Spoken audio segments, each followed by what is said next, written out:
Y ahora, en casa, con el pastor Héctor Pardo.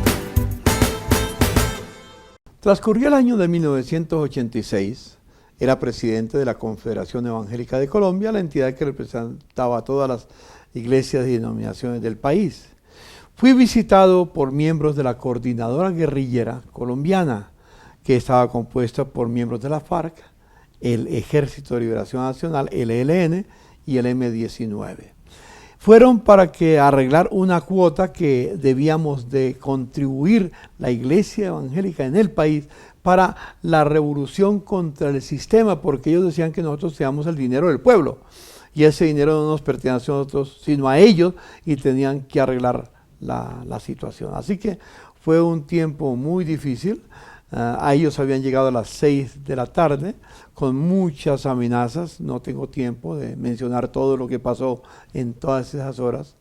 Y ya iban a ser las 12 de la noche y no llegábamos a ningún acuerdo. Yo ya había tomado mi decisión de que pasara lo que pasara, no íbamos a contribuir con los diezmos y ofrendas de la iglesia para la guerrilla en el país, porque eran dedicados para otro monumento. Así que era muy difícil.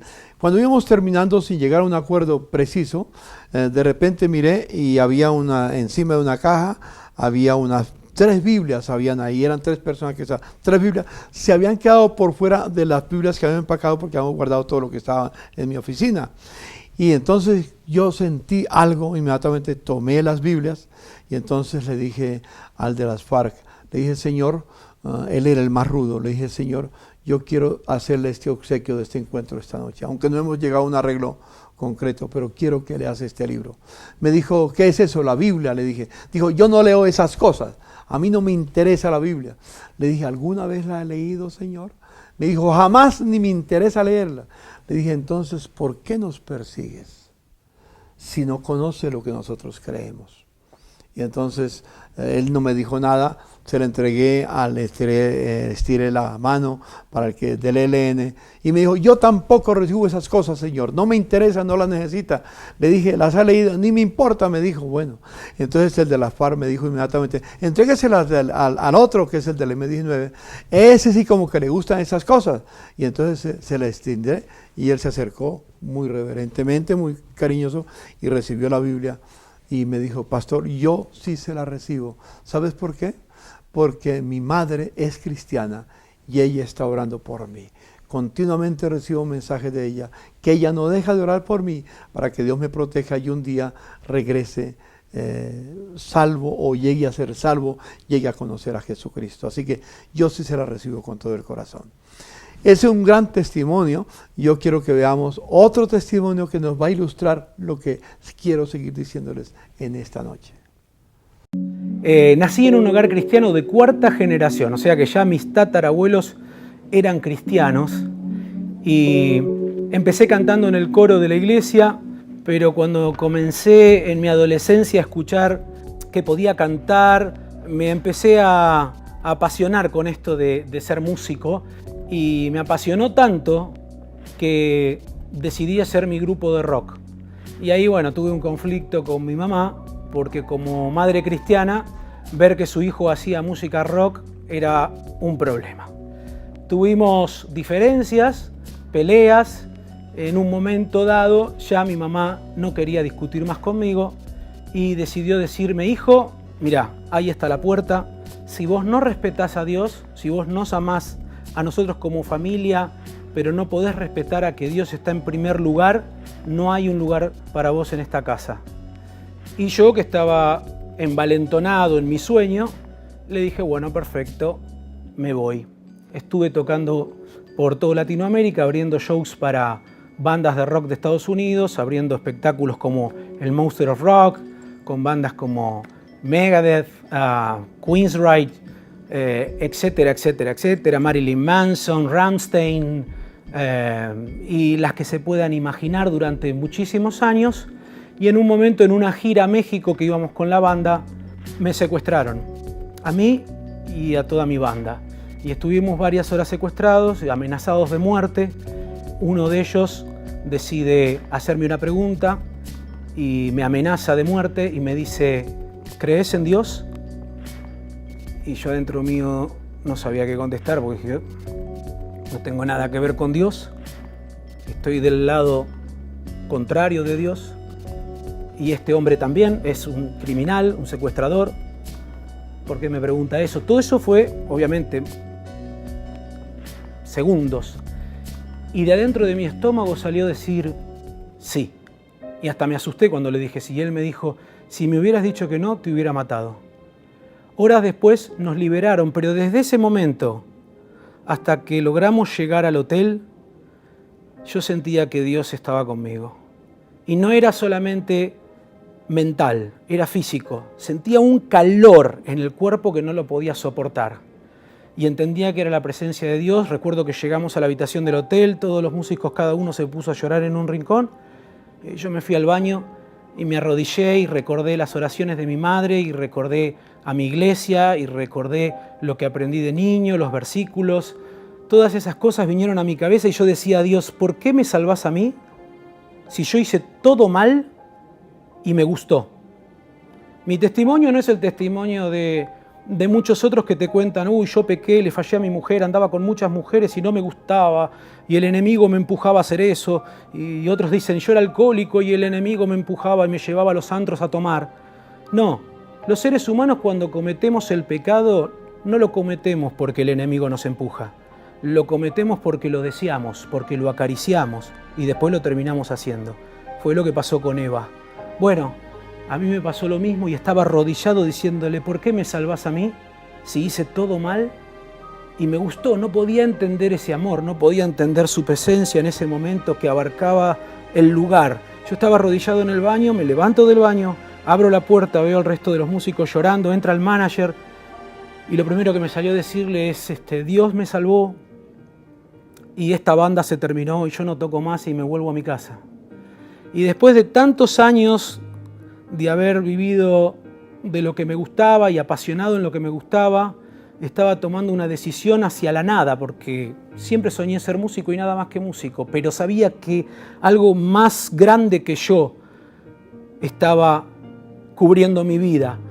Cuando llegué al aeropuerto en Argentina, la primera persona con quien me encuentro era la persona con quien pensaba no encontrarme. Y esta persona era mi mamá, que por muchos años oró por mí y yo la desprecié y la insulté. Recuerdo que la vi parada ahí y me acerqué. Ella ya no se encontró con el niño de 17, 18 años que se fue de la casa buscando ser estrella de rock. Se encontró con un adulto, con un tipo grande, todo tatuado. Y no la abracé ni le dije, mamá, te amo. No, la miré y le dije, ¿por qué a mí? Porque yo de alguna manera entendía que mi mamá era como Dios en la casa, era como esa presencia de que ella estaba tan apasionada por Jesús que prefirió dejarme ir antes de que yo me quedara descontrolando y destruyendo toda la casa. Ella me contesta, ¿sabés por qué? Porque Dios esta noche respondió mi oración. Yo y muchas mujeres oramos por vos durante 13 años y hoy Dios respondió mi oración. Yo sé en quién deposité mi fe. Y ese es el mensaje que quiero dejarle a todas las madres que están mirando este testimonio. Sepan que Dios tiene poder en la oración. Cuando se juntan esas madres a orar, Dios puede cortar el pacto diabólico que tenga tu hijo, tu esposo, tu familiar, un hermano, quien sea, ir a buscarlo. Y yo espero, en oración, que ojalá que cuando Dios vaya a buscar a tu familiar, a tu hijo, a tu hija, a tu esposo, Él tome la misma decisión que tomé yo, porque hay libre albedrío, y pueda decir, sí, creo en Dios. ¿Ok? Que Dios los bendiga.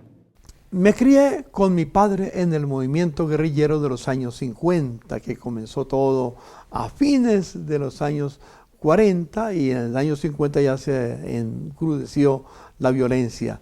Y mi pasión con mi padre, que fue líder fundador ideológicamente de la filosofía, de la ideología guerrillera, porque él no podía ir a pelear porque había perdido una pierna. Dios permitió que hubiera perdido una pierna y entonces no pudo ir al monte a pelear, pero era un hombre muy revolucionario. Yo me crié con esa pasión de la guerrilla. Mi pasión era la revolución por una Colombia completamente nueva. Muchas experiencias sucedieron en esos años. En el año 1956 recibimos la orden, desde Palacio había llegado, orden de matar a mi padre, a mi madre y a mí. Iban a venir a las 3 de la mañana. Y por esas cosas de la soberanía divina, alguien vino y nos contó y logramos escapar de Ibagué. Y llegamos a Bogotá a eso de las 8 de la mañana, el 20 de enero de 1980. Ahí, cerca donde nos llegamos a vivir, estaban comenzando una iglesia cristiana. El pastor era el hermano Ignacio Guevara, que ya partió con el Señor. Él fue casi nuestro padre. Pero mi madre asistió, a nosotros ni a mi padre ni a mí nos interesaba. Mi madre asistió, ella había estado leyendo la Biblia, alguien le había entregado una Biblia y le gustaba y empezó a asistir y tuvo un encuentro con Jesús en 1956, unos pocos meses después de que habíamos llegado, como tal vez en febrero o marzo, tuvo ese encuentro con el Señor.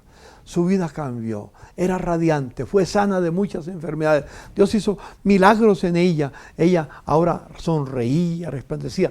Antes tenía una mirada triste, sin esperanza, sin futuro, viendo que su esposo y su hijo estaban envueltos en la guerrilla y a cualquier momento íbamos a perecer.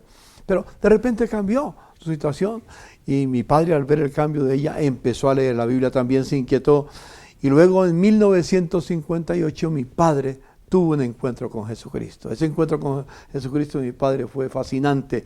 Realmente los guerrilleros, los líderes de la guerrilla de la época no entendían, pero yo seguí lejos, completamente lejos.